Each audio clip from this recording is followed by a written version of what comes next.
देखो, अच्छा माइक वाइक तो है नहीं, आवाज़ आ रही है ना, तुम लोग इतने ही हो वैसे भी, ठीक है। माउथ पढ़ा था हमने, ओपनिंग, माउथ एंटीरियर ओपनिंग है एलिमेंट्री कनाल की, ठीक है, पहला क्वेश्चन। उसके बाद आएगा बकल कैविटी, जिसको ओरल कैविटी भी बोलते हैं। ये कैविटी मतलब समझ गए ना, ये वाली चीज़, कोई भी एक ये कैविटी में सबसे दो चीज़ें दिखेगी तुमको बकल कैविटी में, ऊपर आएगा अपर टिथ, नीचे लोअर टिथ, ठीक है। और एक मस्कुलर टंग, मस्कुलर टंग नाम लिखा है, टंग, ठीक है, मस्कुलर टंग ज़्यादा बेटर है, जो बुक में लिखा है वही मैंने यहाँ लिखा है, ठीक है। फिर अगला आता है अपन, तो बकल माउथ में कुछ है नहीं ऐसा खास, एक ही पॉइंट था अपन ने पढ़ लिया। बकल कैविटी में सबसे पहला पॉइंट है टीथ। अब अपन टीथ को पढ़ते हैं, टीथ में क्या क्या चीज़ें बुक में दे रखी है, ठीक है।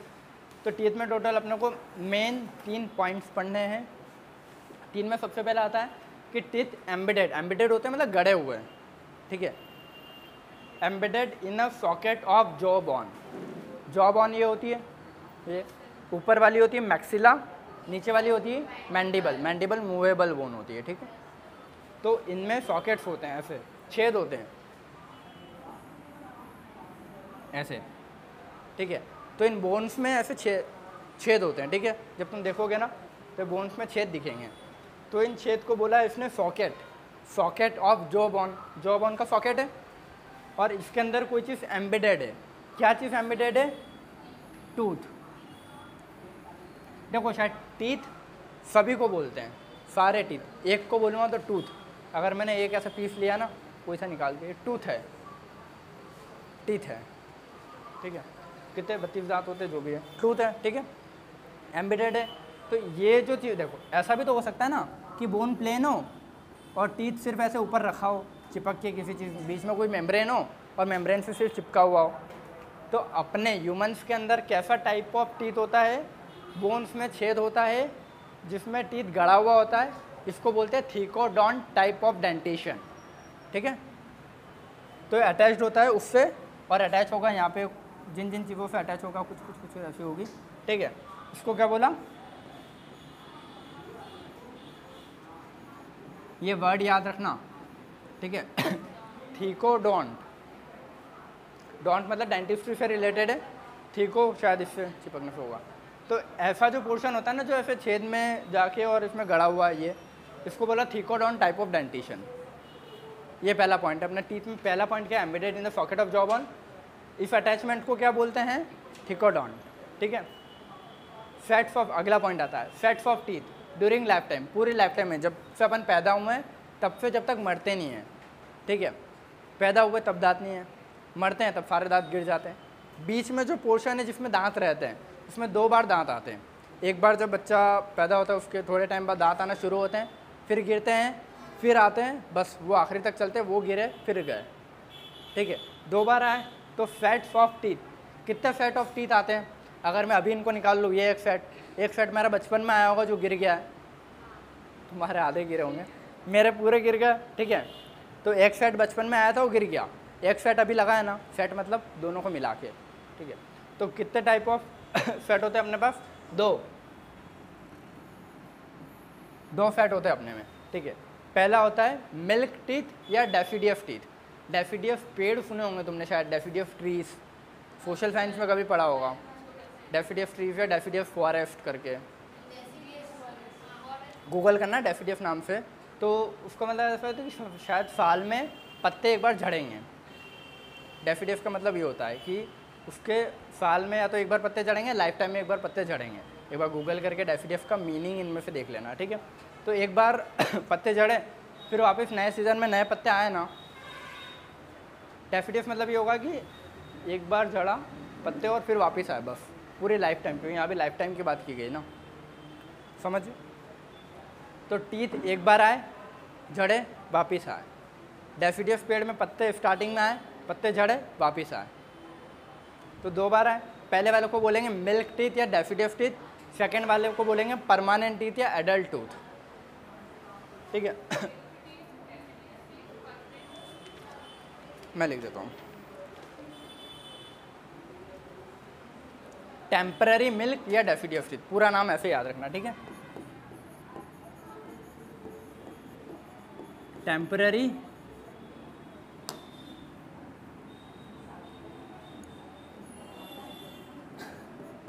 मिल्क या फिर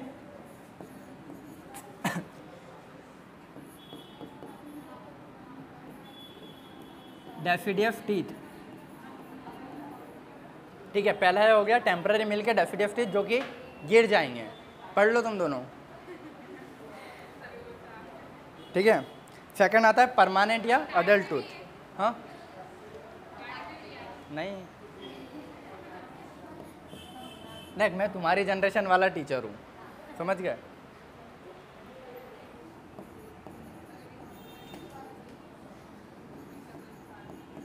नहीं, तुमको जो करना है करो, कोई दिक्कत नहीं है, क्लास में डिस्टर्ब मत करना बस।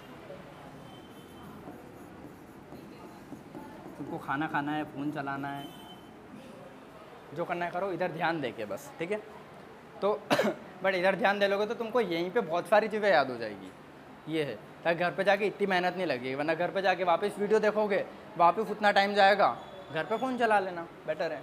ठीक है, तो फैक्ट्स ऑफ टीथ में टोटल 2 होते हैं।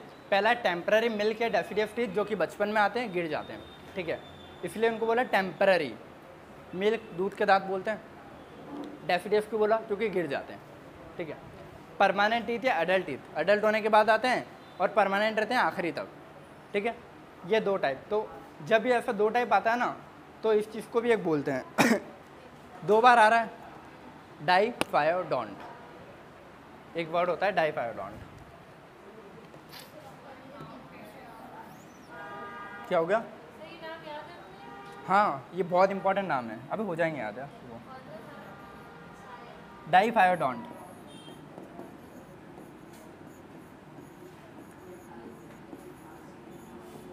ठीक है, अरे हो जाएंगे याद ठीक है, डाइफायोडोंट, ऊपर क्या है थीकोडोंट। तो ये चीज़ क्वेश्चन में आएगी और वो पूछेगा तो तुम वहाँ डाई मतलब 2 है ना, 2 मतलब 2 बार, थीको मतलब गड़ा हुआ है उसमें।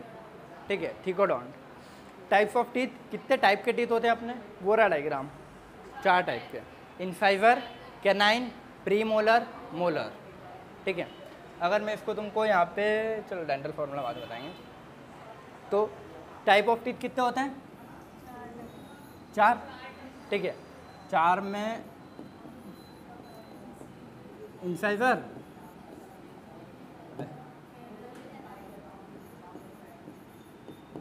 कैनाइन, प्रीमोलर, प्रीमोलर और लास्ट वाला क्या है, मोलर। ठीक है, ये चीज़। अब इसमें टाइप्स ऑफ टीथ इतने हैं, तो इस चीज़ को भी कुछ बोलते हैं। 2 होते तो डाई बोलता मैं, 3 होते तो ट्राई बोल देता। 3 से ज़्यादा है तो क्वाड्रा यहाँ पे वर्ड नहीं यूज़ किया, इन्होंने बोला है हेटेरोडोंट। हेट्रो मतलब अलग अलग है ना, शेप अलग अलग है सबके, हेटेरोडोंट। तो ये वर्ड मैं अब तुमको यहाँ लिख देता हूँ। तो इस चीज़ को बोलते हैं हेटेरो।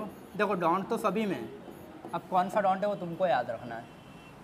ठीक है, पहला आता है थीकोडोंट, दूसरा आएगा डाइफायोडोंट, तीसरा आएगा हेटेरोडोंट। ठीक है, थीकोडोंट क्यों बोला, समझ गए, गड़े हुए। डाइफायोडोंट क्यों बोला, 2 बार है। ठीक है, हेटेरोडोंट क्यों बोला, अलग अलग शेप के हैं चारों।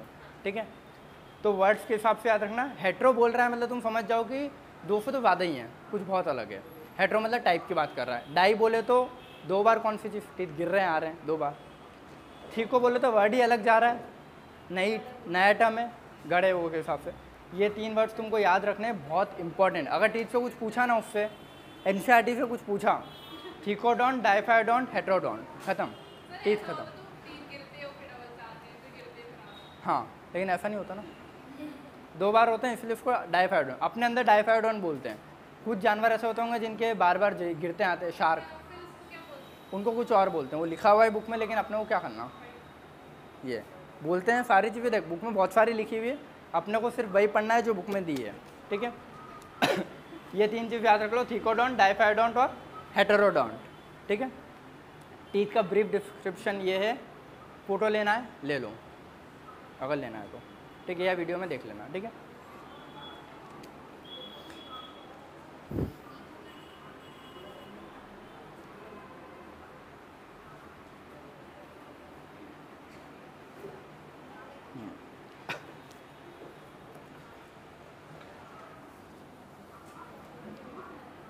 ले लिया।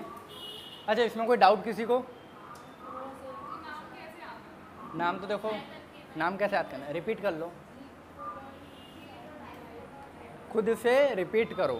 Thecodont, diphyodont, heterodont. जब तक रिपीट नहीं करोगे याद नहीं होगा। हाँ, थीकोडोंट, डाइफायोडोंट, हेटेरोडोंट।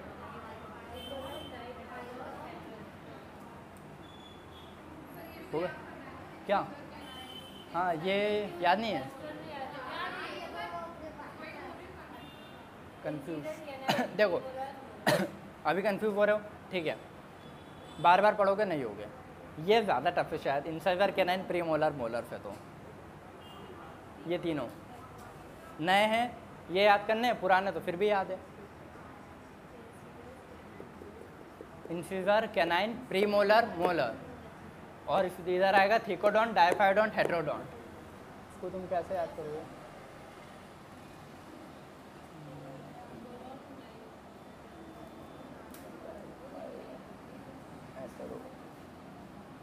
अरे डॉन्ट तो तीनों में आ रहा है ना यार, डॉन्ट तीनों में आ रहा है स्टार्टिंग के वर्ड से याद, थीको वर्ड याद रखो, मतलब सॉकेट।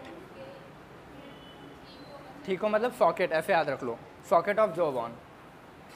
डाई फायो, दो बार आ रहे हैं इसीलिए डाई फायो। हेटेरो मतलब 4 टाइप के हैं, हेटेरो मतलब अलग अलग हुआ, ठीक है। अब वो तुम रिपीट करोगे ना तो होगा, जब बुक में क्वेश्चन लगाओगे तुम खुद पढ़ोगे क्वेश्चन में कि यार पूछ रहा है वो कि डाइफायोडोंट है, हेटेरोडोंट है, उसका मतलब क्या होता है, वो तुमको बोल देगा थीकोडोंट इज, और embedded in socket of jaw bone, sets of teeth, types of teeth, और एक और कुछ दे देगा। तो तुमको पता होना चाहिए कि थीकोडोंट होता क्या है, ऐसे क्वेश्चन आएगा यहाँ से, समझ गए? किनका?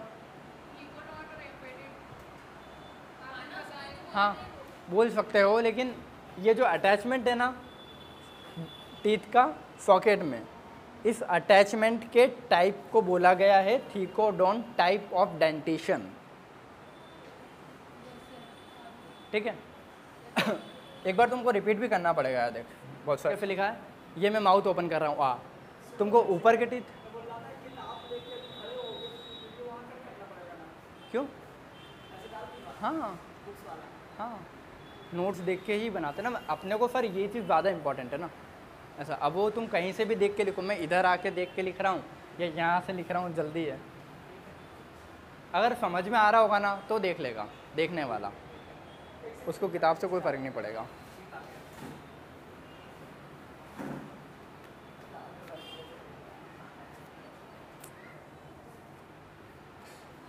तुम लोगों को समझ में तो आ रहा है ना, बस किताब से कोई दिक्कत?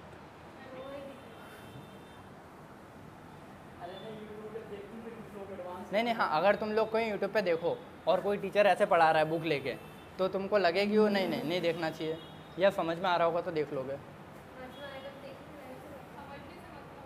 जाके एक बार देखना, अगर तुमको लगे कि नहीं यार बुक से इशू है तो बता देना नेक्स्ट टाइम।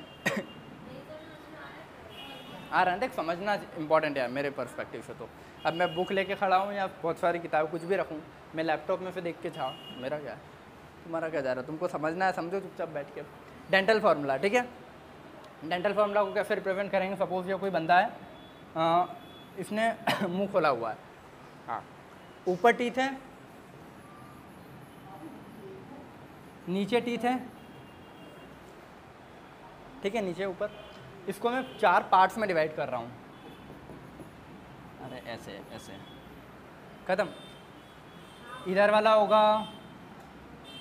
होगा राइट, क्योंकि बॉडी की कोई भी चीज़ जब अपन इसमें बनाते हैं ना, इसमें तो उल्टे लिखते हैं, ठीक है, अपने हाथ के अकॉर्डिंग नहीं लिखते हैं। ये राइट है, ये लेफ्ट है, ये पोर्शन समझ में आ गया? ये अपर है, ये लोअर है। देखो ये तुमको एनसीईआरटी में नहीं दिया, लेकिन समझा रहा हूँ मैं कि इसका जो डेंटल फार्मूला लिखना कैसे। क्योंकि अगर क्वेश्चन तुमको उसने थोड़ा घुमा के दे दिया ना तो तुमको ये चीज़ समझ में आना ज़रूरी है। ऊपर अपर, लोअर, राइट, लेफ्ट। अब समझ में आया राइट ये क्यों है, वो मैं ऐसे लिख रहा हूँ इसलिए मेरा है राइट, बट ये राइट, लेफ्ट, अपर, लोअर। तो जो मैंने 4 चैम्बर डिवाइड किया तो मैं इस चैम्बर को लिख दूँ upper right, upper left, lower right, lower left. ये समझ गए। तो जो डेंटल फार्मूला अपन लिखेंगे ना वो डेंटल फार्मूला सिर्फ एक ही साइड का लिखते हैं, या तो राइट का लिखेंगे या लेफ्ट का लिखेंगे, ठीक है, आइदर राइट और लेफ्ट। और राइट लेफ्ट में ऊपर नीचे दोनों का लिखेंगे, ये है, ठीक है। ये कभी नहीं लिखते कि इधर का अपॉन इधर का, नहीं, ऊपर का अपॉन नीचे का, ठीक है। तो डेंटल फार्मूला में इंसाइवर, कैनाइन, प्रीमोलर, मोलर, इनको तुम ऐसे रिप्रेजेंट करोगे, इंसाइवर को आई बनाओगे, कैनाइन को सी, प्रीमोलर को पीएम, मोलर को एम, ठीक है। अब जब तुम डेंटल फार्मूला लिखोगे तो तुम कैसे लिखोगे, इंसाइवर, कैनाइन, प्रीमोलर, मोलर, ऊपर के नीचे डंडी बना दी मतलब नीचे आएगा, इंसाइवर, कैनाइन, प्रीमोलर, मोलर, नीचे क्या। इसका फार्मूला जो है, फार्मूला कुछ नहीं होता है यार, 2 1 2 3 अपॉन 2 1 2 3। 2 इंसाइवर होंगे सिर्फ उसी साइड। देखो इस डायग्राम में तुमको अगर आगे समझाऊँ, इसने स्प्लिट कैसे कर रखा है। हाँ ये देखो इंसाइवर है, 2 इंसाइवर, देखो इधर के उसने सॉकेट से बाहर निकाल रखे हैं, ये इधर का उधर का, ये अपर का जो ऐसे रख रखा है, समझ गए।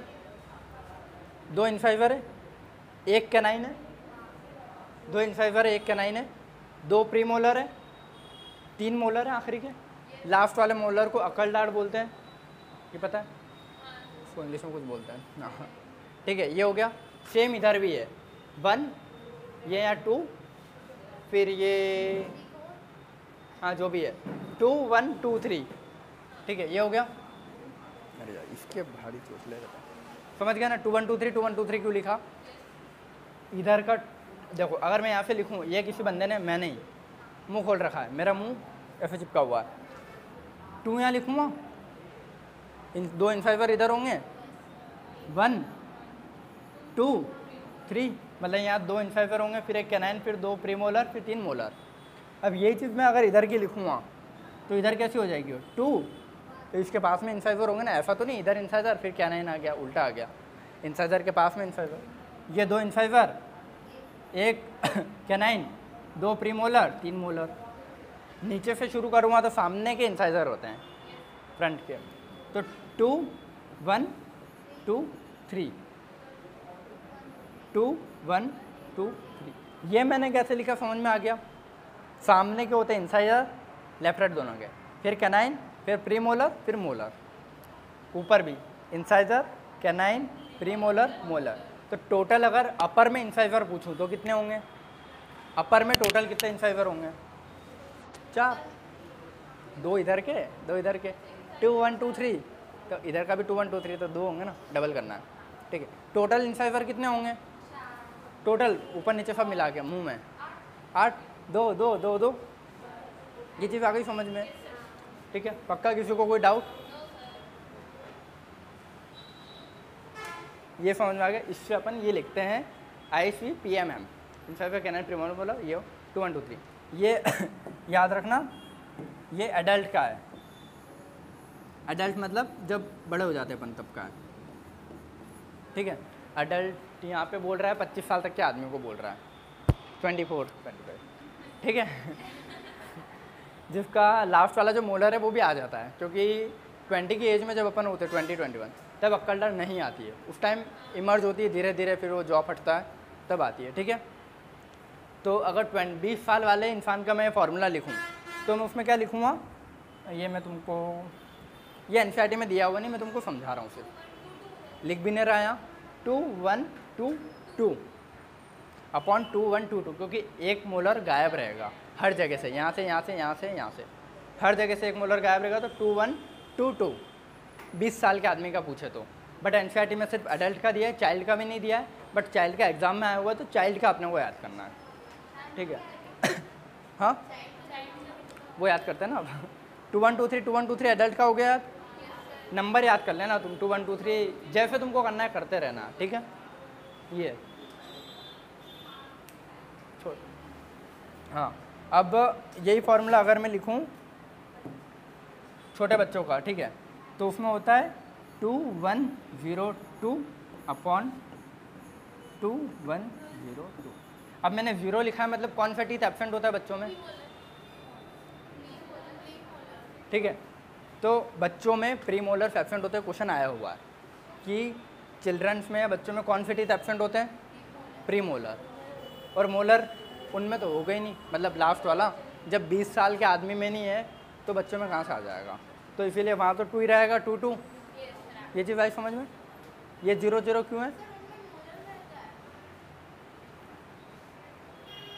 हाँ तो मैंने वही तो बोला, प्री मोलर एब्सेंट है, मोलर है, ठीक है, पीछे होंगे,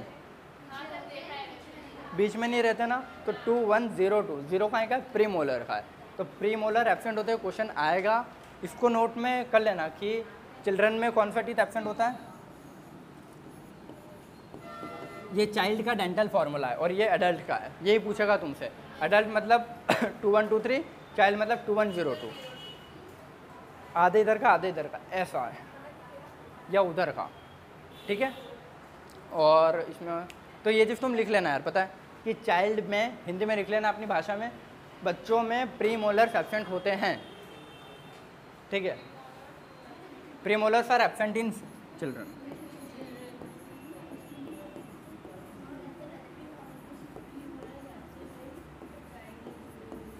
एब्सेंट इन चिल्ड्रन, चाइल्ड, जो भी लिख लो।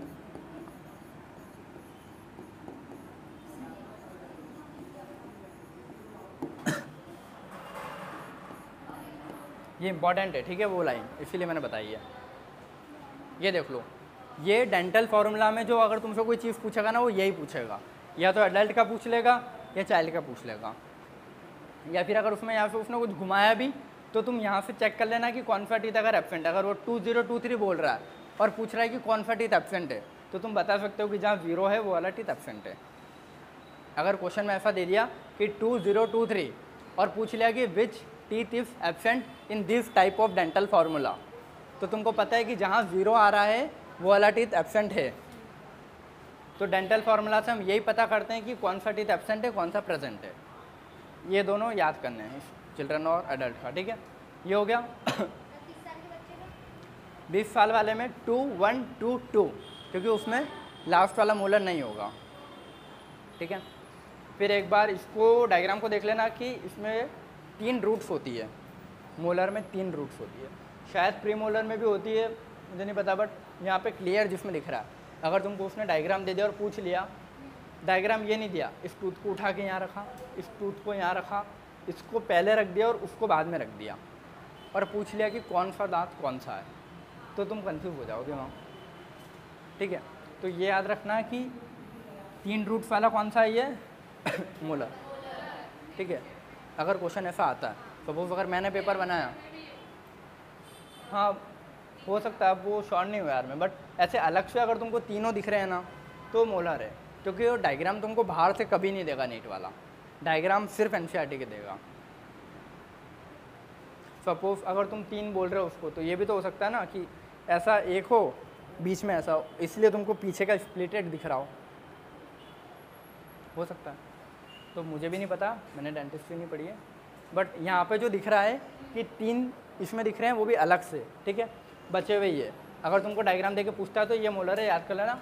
यहाँ से और कुछ क्वेश्चन नहीं बनना मेरे हिसाब से, ठीक है। और ये तीनों देखो कैसे दिख रहे हैं, एकदम सर्कुलर, इनका सॉकेट मोलर का एकदम सर्कुलर दिख रहा, बाकी के थोड़े अलग अलग है। तो तुमको एनसीईआरटी पढ़ने का मतलब ये है कि उसको डिकोड करना है हर एक चीज़, चाहे वो डायग्राम हो, लाइन्स हो, कुछ भी हो। अब वो डायग्राम में तुमसे पूछ लेता कि ये जो सर्कुलर सॉकेट्स हैं, सर्कुलर किसके हैं, मोलर के। दिख रहा है? आई ये चीज़ समझ में कैसे डिकोड करना है।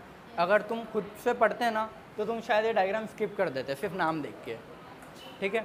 तो तुमको ऐसे चीज़ों को हटाना, मतलब क्लैरिफाई करना है कि नहीं, यहाँ से ये क्वेश्चन बन सकता है, यहाँ से ये, और थोड़ा ऑब्जर्व कर लो कि ये जो हैं उनमें निकाल रखे हैं, सॉकेट्स बना रखे हैं और इनमें सारे दांत दे रखे हैं। और ये अपर जो है, अगर ये पूछता भी तो अपर जो है,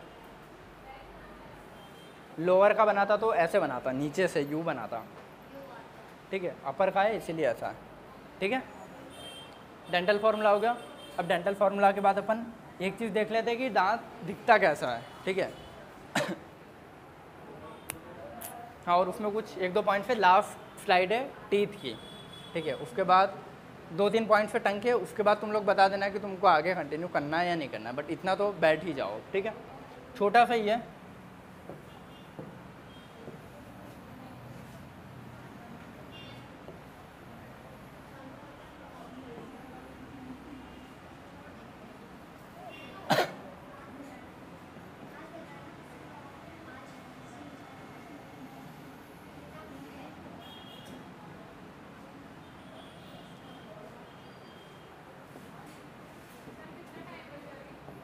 टाइम तुम लोग अपनी अपनी घड़ी में देख लो यार, 5:10।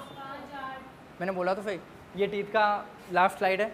इसके बाद टंग के कुछ 3-4 पॉइंट है। उसके बाद तुम लोग देख लेना कि तुम लोग बैठ सकते, मुझे नहीं लग रहा बैठ पाओगे, ठीक है ना। तो टंग तक कंप्लीट कर लेते हैं, उसके बाद आगे का देखते हैं, ठीक है। मैं भी 10 बजे से आया था। नहीं, मैं फिर चले जाऊँगा ना, तो तुम लोगों का लेक्चर भी तो लेना है। ऐसा तो बाहर जाके खा लेते हैं, कोई बात नहीं, मेरा भी घर पे रखा है।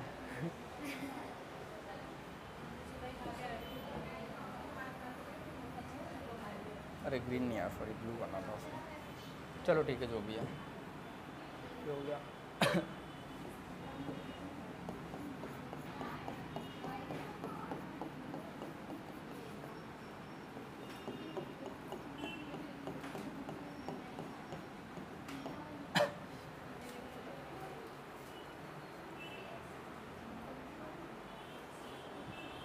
ठीक है, चलो इसको लेबल कर लेते हैं। सबसे बाहर वाली जो लेयर दिखती है ना तुमको, है ये है एनामेल, ये सबने सुना होगा, ठीक है। उसके बाद ये वाली जो है जिसमें मैंने डंडी डंडी बनाई है, ये है डेंटाइन। और ये जिसमें ये एक आर्टरी होगी, एक वेन होगी, ग्रीन और 2 कलर से बना रखा है, इसको बोलते हैं पल्प कैविटी। कैविटी वो है और पल्प, कैविटी मतलब स्पेस होगी, उसके अंदर अगर कोई चीज़ भरी हुई है तो उसको मैंने पल्प बोल रखा है। और कौन सी जगह है, पल्प कैविटी है, जिसके अंदर कुछ चीज़, ये आर्टरी वेन और कुछ चीज़ें होगी तो पल्प है, ठीक है। एनामेल, डेंटाइन, पल्प, ठीक है। अब इधर पढ़ लेते हैं।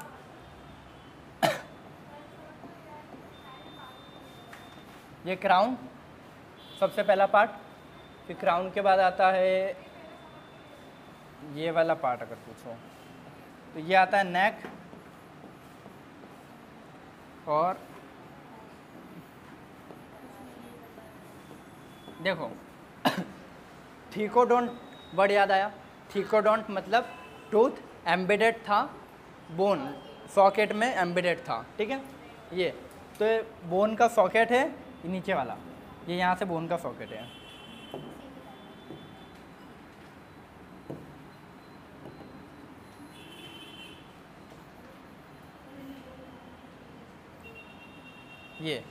ये बोन का सॉकेट है, ठीक है, पिंक वाला।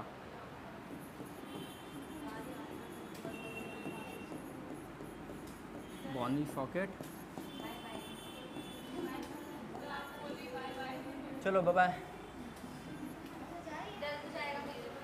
हो गया थोड़ा सा। ये अगर पढ़ना हो तो पढ़ लो, 5-1 मिनट, ठीक है। देखो जो है पिंक वाला बनाया, ये बोनी सॉकेट है, इसमें एम्बेडेड है, इसलिए उस टाइप ऑफ डेंटिशन को बोला है थीकोडोंट।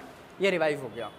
अब टीथ में अपने को 2 कैटेगरी में पढ़ना है। एक सिर्फ बाहर से अगर टीथ को देखा तो क्या है, जो बाहर से जो सबसे चिकनी लेयर दिख रही है ना, जो थोड़ी सी अगर तुम लाइट मारोगे ट्रांसपेरेंट जैसी दिखेगी थोड़ी, देखना वो होता है अपना एनामेल, ठीक है। जो घिस जाती है तो पेन होता है, जो अपने सेंसिटिविटी होती है, इनामेल घिस गया तो सेंसिटिविटी होगी ये, ठीक है।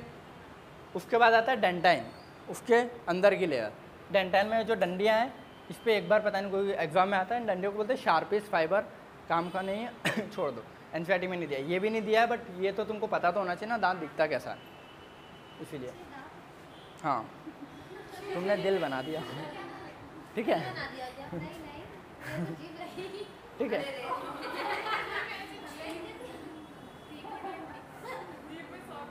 ठीक है, 9th-10th में ये चीज़ तो पढ़ी हो गया, क्राउन, नेक, रूट, एनामेल, डेंटाइन, बहुत बेसिक है यार, ठीक है। चलो एनामेल हो गया, डेंटिन पढ़ लिया।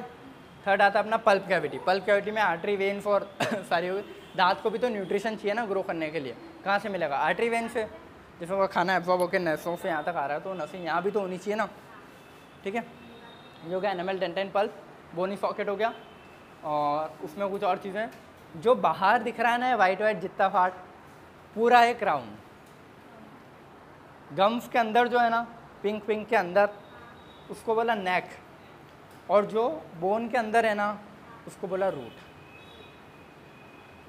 बोन के अंदर वाला रूट, गम्स के अंदर वाला है, गम्स में दिख रहा है ना, गम्स के अंदर वाला नेक, और गम्स के बाहर जो दिख रहा है एकदम वाइट जो दिख रहा है पूरा, वो है क्राउन, ठीक है। इधर आ गया एनामेल, डेंटिन, पल्प। तो एनामेल एक लेयर, मतलब एक सेल होती है अमीलोब्लास्ट नाम की, उससे बनता है, याद कर लेना, मैं लिख देता हूँ।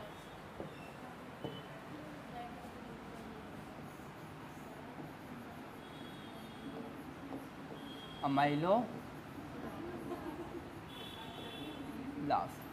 और डेंटिन जो है वो बनती है ओडोंटोब्लास्ट। ये तो मैं याद करवा दूंगा।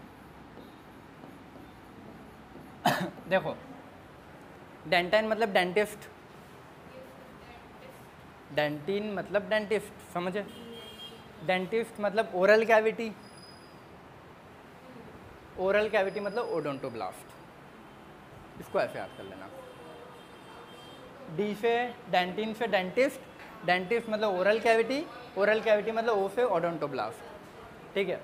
अब आता है इनामेल, सबसे बाहर की लेयर है ना एनामेल। अगर मैं दांत के अंदर जाना चाहूँ यहाँ से, मेरे को सबसे पहले एनामेल खोदनी पड़ेगी, सबसे बाहर है, मतलब सबसे पहले है, ठीक है। अल्फ़ाबेट में सबसे पहला लेटर ए आता है, तो अमीलोब्लास्ट एनामेल के पास है। अल्फ़ाबेट पहला ए होता है, तो अमीलोब्लास्ट इसीलिए एनामेल के साथ जोड़ देना, क्योंकि वहाँ कन्फ्यूजन होगा कि ओडोंटोब्लास्ट अमीलोब्लास्ट में से दोनों में बहुत कन्फ्यूजन होता है, तो इसीलिए इसको कैसे याद रखोगे? डेंटिन मतलब डेंटिस्ट, ओरल कैविटी ओ, अमीलोब्लास्ट ए, पहला अल्फ़ाबेट है, तो पहला अल्फ़ाबेट एनामेल सबसे बाहर की पहली लेयर है, पहला पहला जोड़ देना। ये यहाँ काम का है। ट्रिक लिखूँ क्या साइड में? पक्का लिख लोगे ना? क्या लिख लोगे तुम लोग? आराम कर रहे हो। फर्स्ट अल्फ़ाबेट, ठीक है, और ये फर्स्ट लेयर, इसीलिए वो उसमें जुड़ा हुआ है, ठीक है। हाँ, इनामेल लेयर है, क्राउन पूरे पोर्शन को बोला है। ये दांत दिख रहा है वाइट, जितना वाइट पोर्शन दिख रहा है अंदर बाहर सब क्राउन, बट क्राउन में ये पूरी चीज़ इंक्लूड हो रही है, यहाँ से लेके जो वाइट पूरा दिख रहा है ना, पूरा इंक्लूड हो रहा है, चाहे अंदर का हो बाहर का हो। ऊपर के पोर्शन को क्राउन बोला है, बट क्राउन में जो सबसे बाहर की लेयर है ना, सिर्फ लेयर इनामेल है। डाउट? ये क्राउन है, क्राउन की बाहर की लेयर जो होगी वो एनामेल है, बट ये पूरा क्राउन है, ये पूरा क्राउन है, लेयर होगी एनामेल। समझ गए? और एनामेल लेयर यहाँ पे ख़त्म नहीं होगी, वो पूरी यहाँ तक आएगी जहाँ तक दांत है, दांत के आसपास बाहर लेयर एनामेल ही होगी, ठीक है। सपोज अगर तुमको दांत बना रखा है, तो दांत की आउटर लेयर जो है ना पूरी एनामेल होगी, समझ गए? और डेंटिन सिर्फ इतना होगा जिसमें ये ऐसे ऐसे, और बचा हुआ बीच का पल्प, ठीक है। ये डेंटिन ये बीच का जो पोर्शन दिख रहा है ना पूरा, ये जहाँ मैंने लाइंस खींच रखी है, ये डेंटिन है। हाँ, मतलब फाइबर्स होते हैं। तो अगर तुमने कोई भी फाइबर्स, तुमको रियलिटी में बताऊँ तो कोई भी खाना खाया होगा, पिन खजूर को जब करोगे तो फाइबर्स दिखते हैं ना, लाइन लाइन दिखती है ना, ठीक है, या कोई सा कहीं के। हाँ देखो, एनामेल, डेंटिन, पल्प, क्वेश्चन यहाँ से पहले आता था, अभी पता नहीं शायद नहीं आया क्योंकि एनसीईआरटी में नहीं दिया है, बट नीट का क्वेश्चन आया हुआ इम्पॉर्टेंट था, इसलिए मैंने बता दिया कि एनामेल अमीलोब्लास्ट से बनती है, डेंटिन ओडोंटोब्लास्ट से बनती है। ये यहाँ काम का है, और इधर का है तो बहुत बेसिक था, 9th 10th में पढ़ते हैं इसलिए बता दिया। शायद हो चुका है ये। टंग के 2-3 पॉइंट बचे हैं, पढ़ लो, सिर्फ टंग के 3-4 पॉइंट ही, ज़्यादा नहीं है।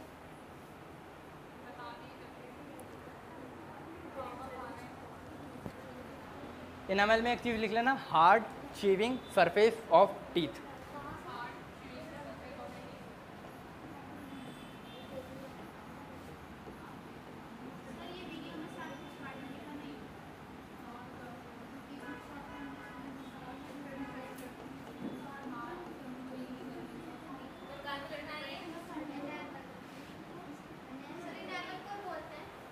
इनामेल का काम क्या है, या इनामेल को उसका फंक्शन क्या है?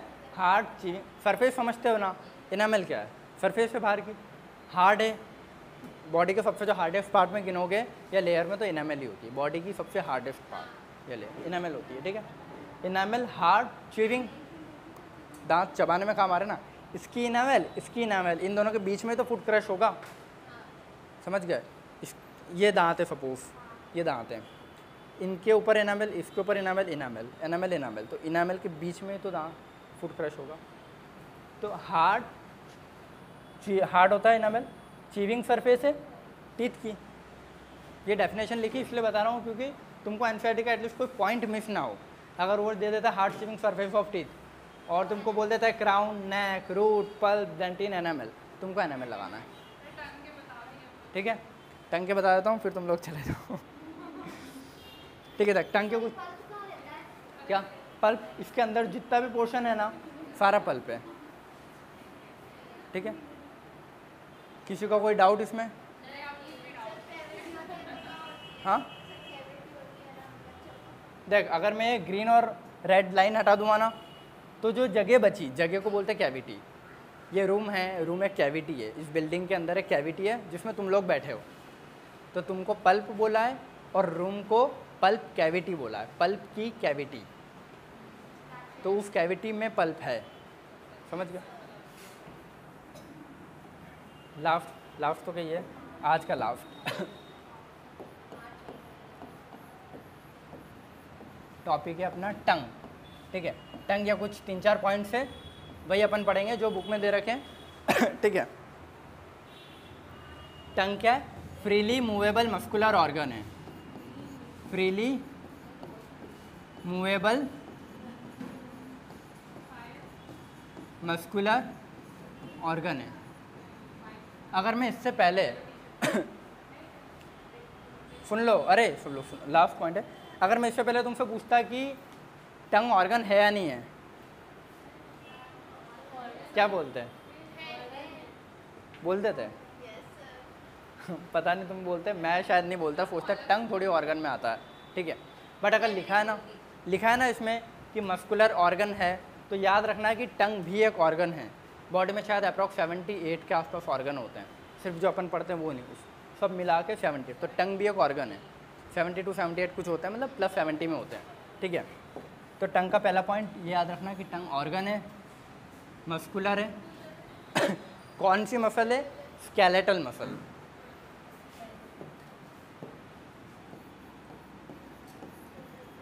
देखो 3 टाइप की मसल होती है, ठीक है, जो तुम मस्कुलर चैप्टर में पढ़ोगे। तो उसमें एक टाइप आता है स्केलेटल, जिसको वॉलेंट्री भी बोलते हैं। वॉलेंट्री का मतलब होता है जिस मसल को हम खुद के हाथों से हिला सकें। स्केलेटल का होता है कि स्केलेटन है, स्केलेटन पे जो मसल जुड़ी है वो स्केलेटल मसल। सपोज अगर ये हाथ की मसल है, स्केलेटन पे जुड़ी है ना, तो स्केलेटल मसल है, और इसको मैं मूव भी तो कर सकता हूँ। तो स्केलेटल मसल वॉलेंट्री मसल्स होती है, क्योंकि बोन को अपन मूव कर सकते हैं, बोन के साथ मसल भी मूव हो रही है, तो स्केलेटल मसल वॉलेंट्री मसल सी होती है। तो टंग भी क्या है, स्केलेटल मसल और वॉलेंट्री है, ठीक है। ये सबसे पहला पॉइंट है जिसमें याद रखना है तुमको टंग का। दूसरा पॉइंट है connected to the floor. Oral cavity है, ओरल कैविटी का फ्लोर ये होगा, फ्लोर ये ओरल कैविटी है, ओरल कैविटी का फ्लोर ये टंग है। तो टंग फ्लोर से कहीं से कनेक्टेड है, फ्रेन्युलम करके एक चीज़ होती है, फ्रेन्युलम, समझ गए, मुंह मत फड़ा, ठीक है। तो attach to the floor, floor of oral cavity या बकल कैविटी, जो भी तुमको बोलना हो, ठीक है।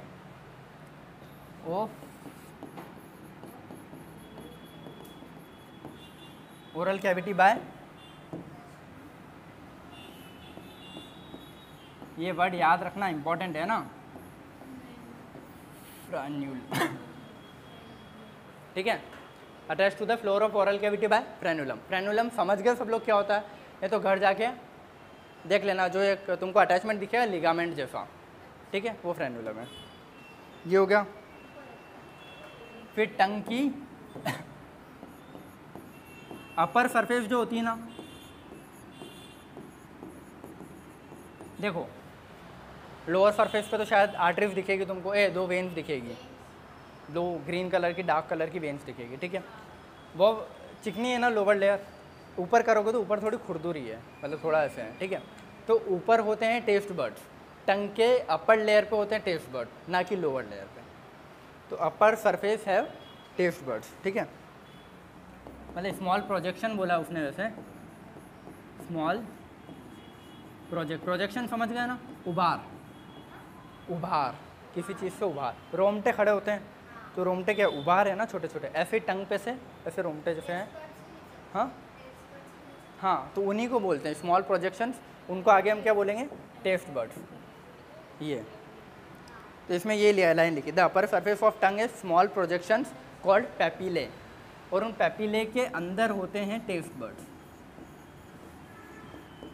ये लास्ट पॉइंट है, टेंशन ना लो, हो रही चुकी है, ठीक है। पैपिले जितने भी तुमको दिख रहे हैं ना टंग के ऊपर, देखो ये टंग है,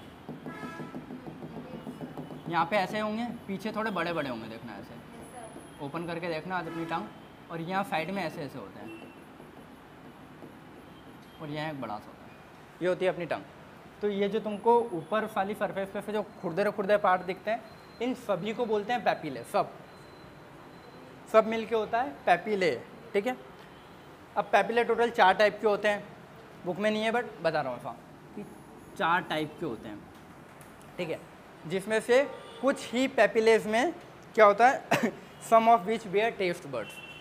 अगर तुमको बोले कि टंग में सारे पैपिले में टेस्ट बर्ड्स होते हैं, नहीं, some of the papillae bear taste buds, ठीक है। ये लास्ट पॉइंट है।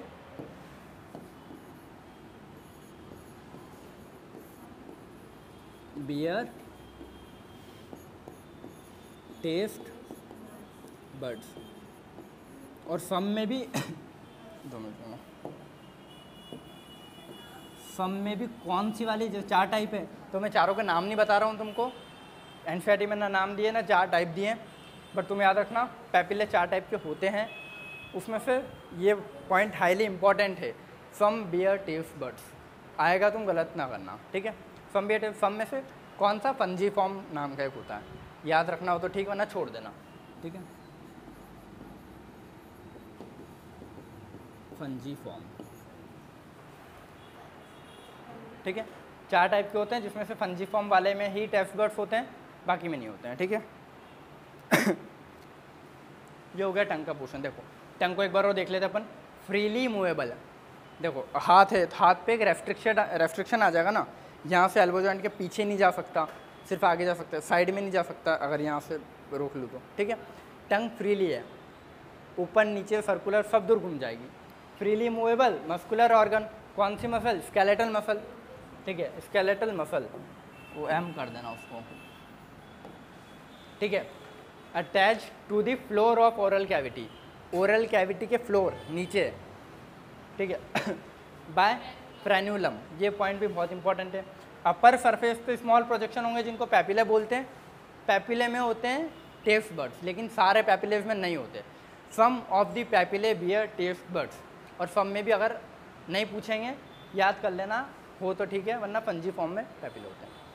टंग में मस्कुलर स्केलेटन, फ्रेन्यूलम, पैपिले, सम बियर टेस्ट बर्ड, खत्म, इतना ही था।